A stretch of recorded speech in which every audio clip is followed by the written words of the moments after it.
जानकारी लेंगे। फिलहाल के लिए शुक्रिया। खबरों में आगे बढ़ेंगे, भरतपुर का रुख करेंगे। आरक्षण की मांग को लेकर जाट समाज का महापड़ाव है। धौलपुर और भरतपुर के जाटों का महापड़ाव शुरू हो चुका है। जचौली गांव में जाट समाज का महापड़ाव है। जाट नेताओं के पहुंचने का सिलसिला भी शुरू हो चुका है। 22 जनवरी तक जाटों का महापड़ाव चलेगा। ओबीसी वर्ग के आरक्षण में केंद्र में शामिल होने की मांग जो है वो की गई है। तो ये बड़ी खबर आप तक पहुंचा रहे हैं। बताते चलें कि जाट आरक्षण की गूंज एक बार फिर से प्रदेश में सुनाई देगी। ज्यादा जानकारी लेंगे, संवाददाता लाइव जुड़ चुके हैं दीपक, तस्वीरें जरा दिखाइएगा। जाट वहां पर इकट्ठा होना शुरू हो चुके हैं, क्या कुछ देखने को मिल रहा है जरा दिखाइए दर्शकों को पहले, और उसके बाद जानकारी दीजिएगा कि अभी की क्या अपडेट है।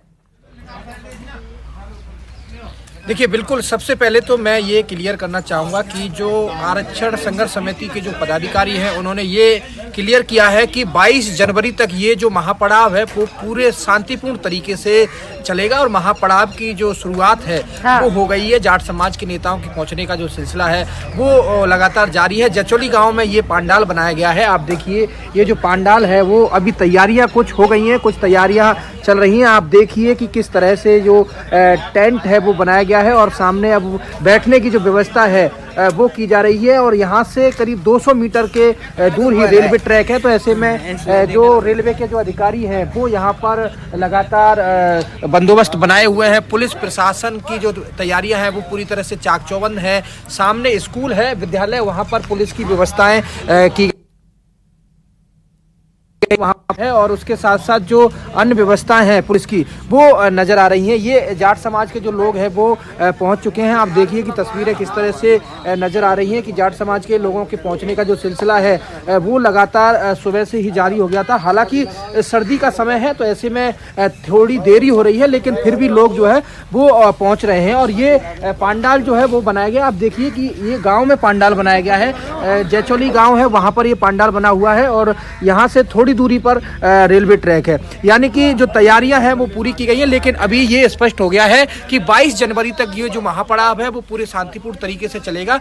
किसी भी प्रकार को कोई रेल को रोकने की या फिर सड़क को रोकने की जो बातें सामने निकल करके आ रही थी उनका जो खंडन है वो लेकिन दीपक, इससे पहले 10 दिन का जब अल्टीमेटम दिया गया था समाज के द्वारा तो उन्होंने कहा था कि आंदोलन जो है एक बार फिर से शुरू किया जाएगा। गलियारों में बात ये भी हुई कि रेल रोका जाएगा, बसें रोकी जाएंगी।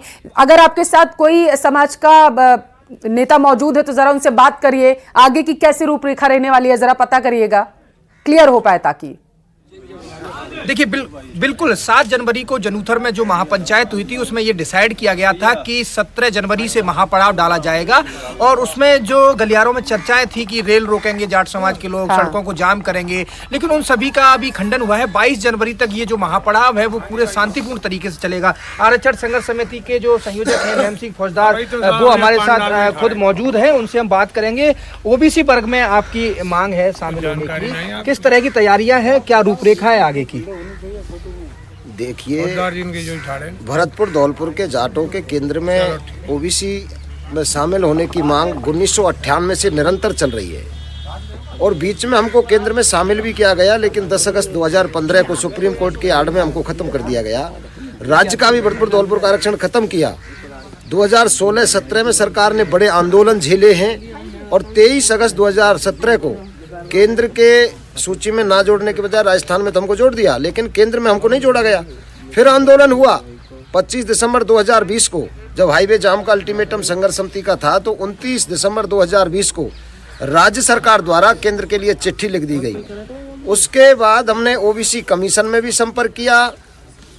तत्कालीन जो मंत्री थे थावरचंद गहलोत, उनसे भी हमने संपर्क किया, लेकिन सरकार ने कोई भी सकारात्मक रुख अभी तक नहीं अपनाया है। हम 25 दिसंबर महाराजा सूरजमल जी के बलिदान दिवस पर पीले चावल बांटना हम लोगों ने शुरू किया। 7 तारीख को हमने हुंकार सभा भी की। आज 17 से महापड़ाव है।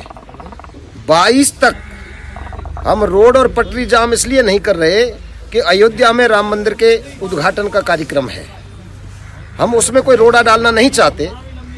लेकिन 22 के बाद सरकार ने अभी भी जाट समाज की मांग को गंभीरता से नहीं लिया और जाट समाज की समझदारी को अगर कमजोरी समझा तो 2017 का आंदोलन सरकार देख चुकी है।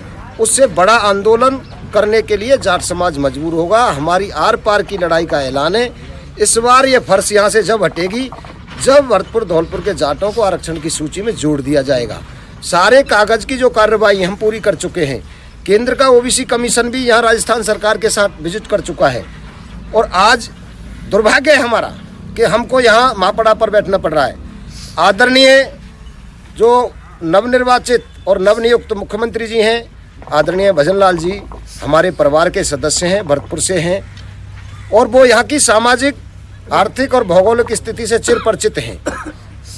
अगर वो हमारी वकालत मजबूती से करते हैं तो निश्चित तौर पर मिनट के चौथे हिस्सा में हमको सूची में जोड़ दिया जाएगा, क्योंकि कोई भी कागज की जो फॉर्मेलिटी है बकाया नहीं है। डॉक्यूमेंटली जो भी काम होना है वो पूरा कंप्लीट है। सरकार की मंशा पर आश्रित करता है कि सरकार चाहे, अगर सरकार हमारे सहानुभूति पूर्वक विचार करती है तो निश्चित तौर पर हमको कोई भी बड़ा आंदोलन करने की जरूरत नहीं पड़नी चाहिए। अगर हमें आंदोलन करना पड़ा, सड़क पर और पटरी पर जाना पड़ा, तो इसके लिए राजस्थान सरकार और केंद्र सरकार जिम्मेदार होगी। डबल इंजन की सरकार तो लगभग आधे हिंदुस्तान में है, लेकिन हमारे लिए तो ट्रिपल इंजन की सरकार है, क्योंकि मुख्यमंत्री जी हमारे परिवार के सदस्य हैं।